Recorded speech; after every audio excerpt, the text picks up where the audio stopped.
Hello again, everyone. Today I am going to be swatching this selection of watercolors from Renaissance. These particular colors are part of the colors that are recommended for a class I'm currently taking online called Fodder School, which is actually very, very fun. I'm not sure if registration is still open because by the time you see this, it might be a few weeks after it started. But it's only just started, and it's about making different pieces of collage fodder that you can then use in collage projects or, you know, journaling or a variety of things. And the first one was a watercolor lesson, and it had these colors. I actually used different colors for my original first exercise for that class, but these in all of the samples that I've seen with these colors, this is actually missing a couple of colors because I had some colors that were too similar to a couple of the recommended colors. Like there was one that was sort of a almost like a quin rose. And then and the other one was a black, I believe, and I have plenty of those.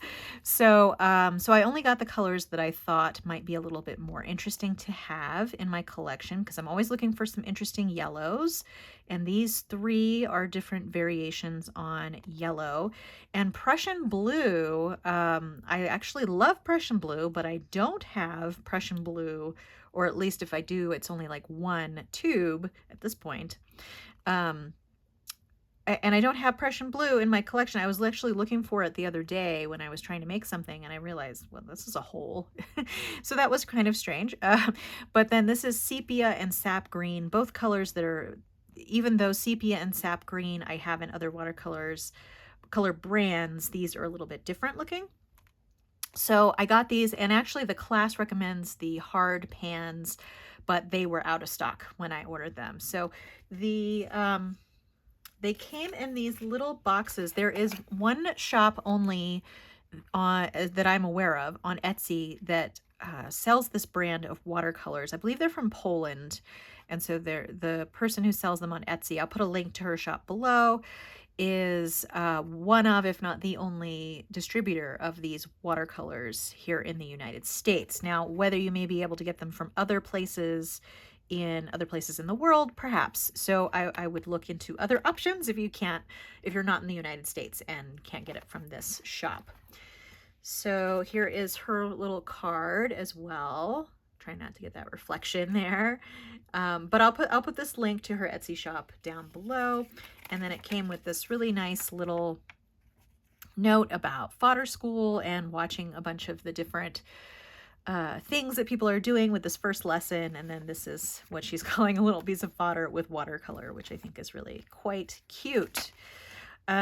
So that is that. What I'm planning to do, so this is just a pad or a pad of watercolor paper. This is I'll show you the front of this. This is my field book by Pentalic that I use for most of my watercolor swatches. I'm actually using the back of a sheet here today. What I plan to do is just put a dot of each of these watercolors here on the paper because I don't have them in pans yet, and then swatch them. And this is my first video that I'm filming after getting back from a little bit of a staycation. And it was generally good, I think. I'm going to try and put these in some kind of color order here that makes sense. So, and the staycation was somewhat successful, but also kind of stressful. There were some things going on with my job while I was not around.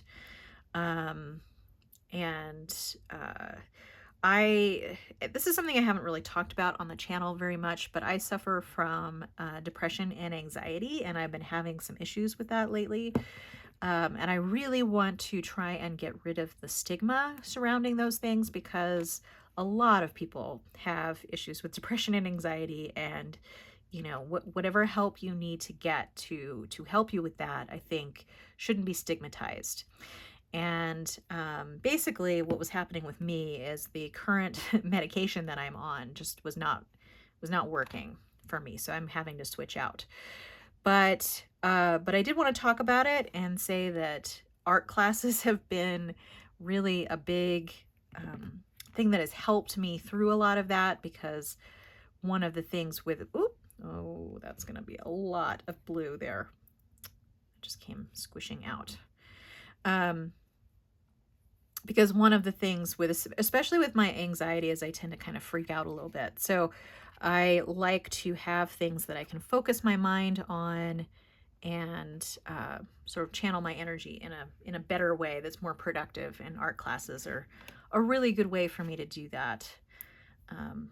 But I definitely think that people should talk about it more and let people know that, you know, there's no shame in seeking help for a mental health issue. All right, but all that is to say, my vacation was okay. But if nothing else, I'm kind of glad that I didn't end up going to Iceland, because it might have been a little bit of a hard time because of the issues I was having. So silver lining, it's probably better that I didn't go to Iceland. All right, so this is a lot of watercolor that I ended up putting here.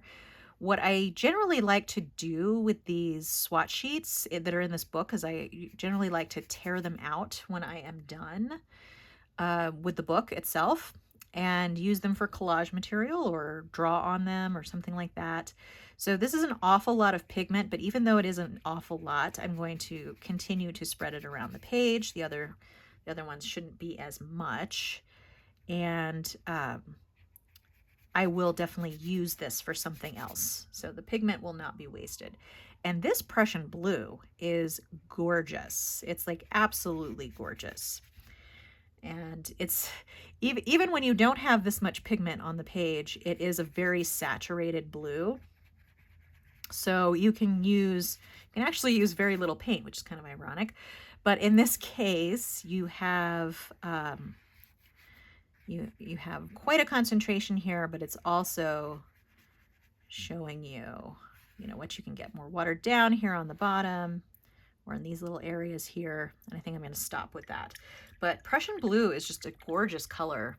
I'm getting a little bit of reflection from the light up above here. I'll move that over just a little bit so you can see that a little better. Let's see. Well, there might be a little bit of glare there until that dries more thoroughly. But now the rest of these shouldn't be way too much like that one really was, because it came gushing out of that tube.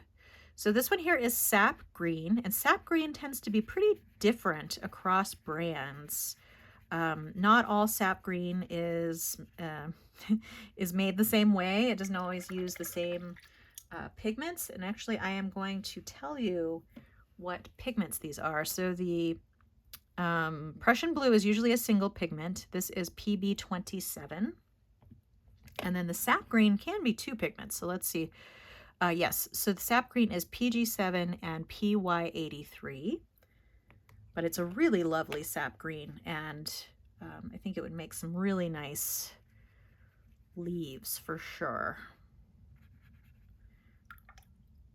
And what I kind of like about this color palette here, there is a red, I just didn't include the red here, is that you can get a lot of different greens with just these few different colors. And then this one is lemon yellow, and I've actually been finding, that I've really been liking lemon yellow as pretty much my main yellow in a lot of palettes. It's kind of the Schminke lemon yellow is the lemon yellow that I use the most in my main palette that I have set up. These are very pigmented paints as well. So you're getting like full on pigment here with these samples, because it's right out of the tube. And when they're in the pans, you're not necessarily getting this big of a concentration. I'm actually going to connect these samples so they can kind of bleed into each other just a little bit. I'm going to do the same with the blue and the green here. See how much we can get. There's a little bit of a fade there. And then this next one is Naples Yellow Reddish, which is kind of a pink color.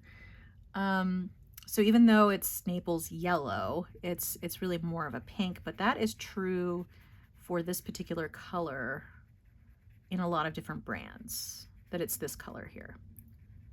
Okay, and looks like there's some yellow that went into there, and I'm just gonna go with that and see what color it makes. I do have a little pot of water off to the side here in doing these swatches, and I'm also gonna link this up further down here. And I always find it kind of interesting which colors flow into what colors, because different pigments can have different properties, and you know, one will flow into another in a different way. So this next one is Indian Yellow, and Indian Yellow is a color that I've really begun to appreciate. It and this in particular is a very pretty Indian Yellow. I actually don't know that I would call this an Indian Yellow. This, it seems a little bit more like a gamboge type color, which is a little more orange. I'm usually associating Indian Yellow with a little bit of a more muted tone. I'm just trying to get all the rest of this pigment off of this area. And again, I apologize for the reflection here. But okay, so let's do that, and then I'm going to connect these again. We'll see if this pink gets it from both sides. the yellow goes into it on both sides, or if the pink will go into the yellow, or if neither, if they'll just kind of stay there next to each other. We'll see. Okay, and then this last color is Sepia. And these colors are absolutely gorgeous. I'm really happy with these. One of the, so I have swatched some other Renesans watercolors on the channel, and one of the issues that I've been having with them is that when they dry, they tend to be a little glossy, and that's usually because of whatever's being used as the binder in the watercolor. And now that I'm looking at these are not fully dried yet, but I can see that this, although this is heavy, a heavy application of paint here. Perhaps I just need to use less paint, but I thought I was for the other colors. I think that you can kind of expect these to be a little bit more glossy than any other watercolor brand, at least the ones that I've tried. So that is something to be aware of with these. And it looks like this bottom line here has kind of dried on that darker yellow, but let's see if we can get some blending together here in the middle. And that's a really beautiful sepia. It's more on the brown side, I would say. Some sepias tend to be, you know, have one color aspect or another to them, but this definitely seems like kind of a true brown, and I can't tell, it looks like it's granulating, but I won't really know until it's fully dry. But there are these beautiful colors. So you can see here in this area where the color is mostly dry, it's a little bit shiny even here. And I do believe that that's because of the binder, and they do use honey, I believe. Let's see, they have, they say they use gum arabic as the vehicle, but they also have honey in them as far as I know.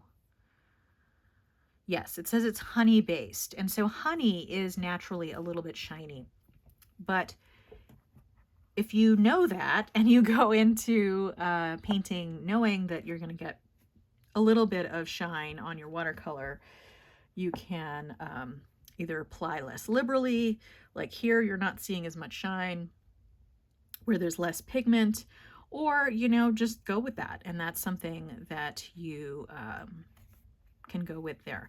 But these colors are really amazing as far as level of pigmentation. So that's one of the reasons why I wanted to swatch these for you and show them to you, and to tell you about this fodder school class, which I think is super, super fun. If you're into collage in any way, I think it's a great class.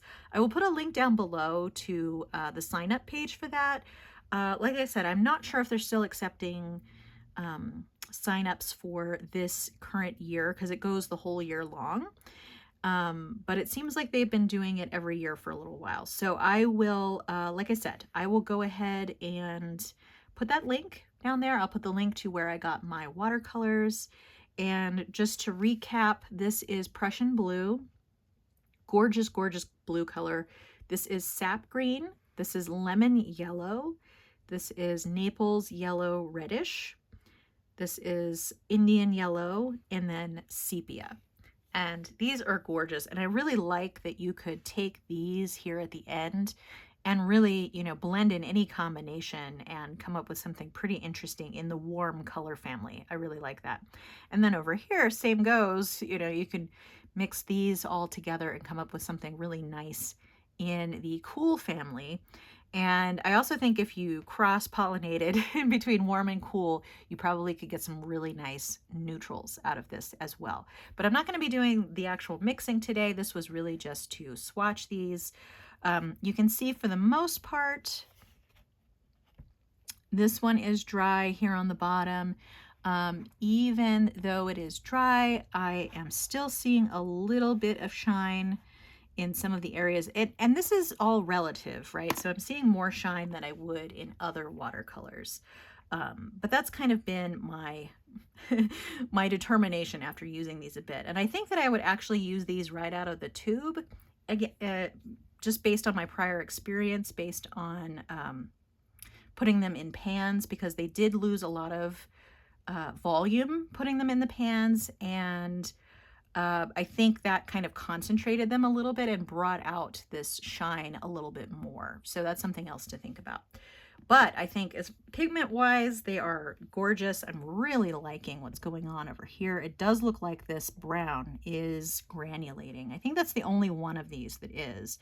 I tend to really like granulating colors. So the sepia seems to be the one in here that is like that. One of the other things that I didn't particularly like about my prior colors that I got a Mars black, and it didn't seem very granulating, and I was kind of expecting that. But I think that's that. Those are the swatches. And if you enjoyed this video, give me a like. And if you would like to keep track of future videos on my channel, please feel free to subscribe. I hope to see you next time, but in the meantime, have a great day. If you have any questions on this channel, you know, be it watercolors or anything else really, feel free to ask below and I will get to them as soon as I can. All right, thanks for joining. Bye.